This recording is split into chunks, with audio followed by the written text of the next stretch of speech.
യഹോവേ, നിന്റെ ന്യായപ്രമാണത്തിൽ അത്ഭുതമുള്ള കാര്യങ്ങളെ കാണുവാൻ തക്കവണ്ണം എൻ്റെ ഹൃദയകണ്ണുകളെ നീ പ്രകാശിപ്പിക്കണമേ. ഉൽപ്പത്തി 17 അധ്യായം. അബ്രഹാമിന് 99 വയസ്സായപ്പോൾ യഹോവ അബ്രഹാമിന് പ്രത്യക്ഷനായി അവനോട്, ഞാൻ സർവ്വശക്തിയുള്ള ദൈവമാകുന്നു. നീ എൻ്റെ മുമ്പാകെ നടന്ന് നിഷ്കളങ്കനായിരിക്കാം. എനിക്ക് നിനക്കും മധ്യേ ഞാൻ എൻ്റെ നിയമം സ്ഥാപിക്കും. നിന്നെ അധികമായി വർദ്ധിപ്പിക്കുമെന്ന് അരുളി ചെയ്തു. അപ്പോൾ അബ്രഹാം സാഷ്ടാംഗം വീണു.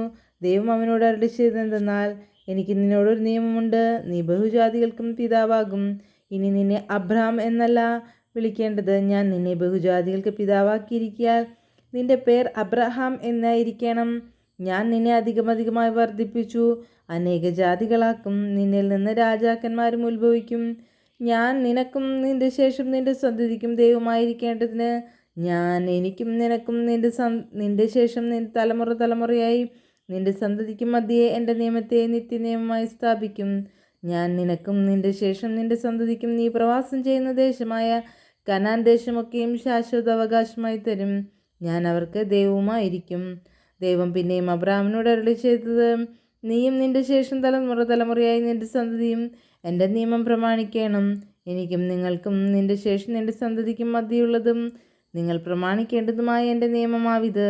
നിങ്ങളിൽ പുരുഷ പ്രജയൊക്കെ പരിച്ഛേദന ഏൽക്കണം. നിങ്ങളുടെ അഗ്രചർമ്മം പരിച്ഛേദന ചെയ്യണം.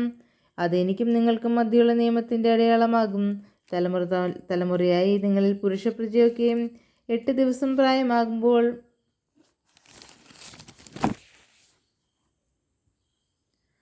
പരിച്ഛേദന ഏൽക്കണം. വീട്ടിൽ ജനിച്ച ദാസനായാലും നിന്റെ സന്തതിയല്ലാത്തവനായി അന്യനോട് വിലയ്ക്ക് വാങ്ങിയ ദാസനും നീ വിലയ്ക്ക് കൊടുത്ത് വാങ്ങുന്നവനും പരിച്ഛേദന ഏറ്റേ കഴിയൂ.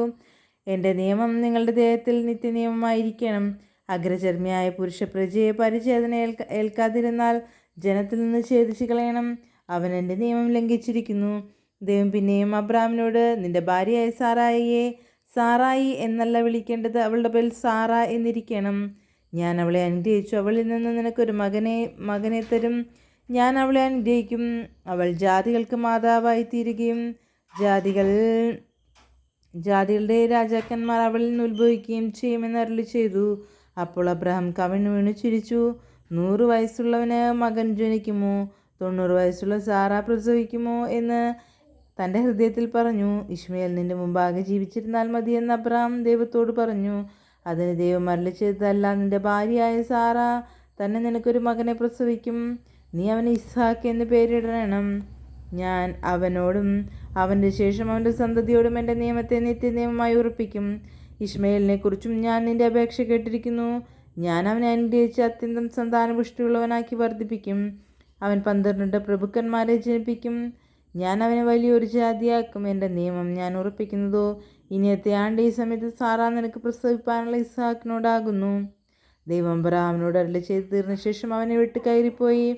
അനന്തരം അബ്രഹാം തൻ്റെ മകനായ ഇശ്മയേലിനെയും തൻ്റെ വീട്ടിൽ ജനിച്ച സകലദാസന്മാരെയും തനിക്ക് വിലയ്ക്ക് വാങ്ങിയവരെയൊക്കെയും അബ്രഹാമിൻ്റെ വീട്ടിലുള്ള സകല പുരുഷന്മാരെയും കൂട്ടി ദൈവം തന്നോട് കൽപ്പിച്ചതുപോലെ അവരുടെ അഗ്രചർമ്മത്തെ അന്ന് തന്നെ പരിച്ഛേദന കഴിച്ചു.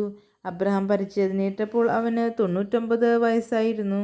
അവൻ്റെ മകനായ ഇശ്മയേൽ പരിച്ഛേദനയേറ്റപ്പോൾ അവന് 13 വയസ്സായിരുന്നു. അബ്രഹാമും അവൻ്റെ മകനായ ഇശ്മയേലും ഒരേ ദിവസത്തിൽ പരിച്ഛേദനയേറ്റു. വീട്ടിൽ ജനിച്ച ദാസന്മാരും അന്യനോട് അവൻ വിലയ്ക്ക് വാങ്ങിയവരുമായി അവൻ്റെ വീട്ടിലുള്ളവരെല്ലാവരും അവനോടുകൂടെ പരിച്ഛേദനയേറ്റു. ദൈവമേ, സ്തുതിക്ക് യോഗ്യമാകുന്നു. ബാറയ്ക്കുമോർ.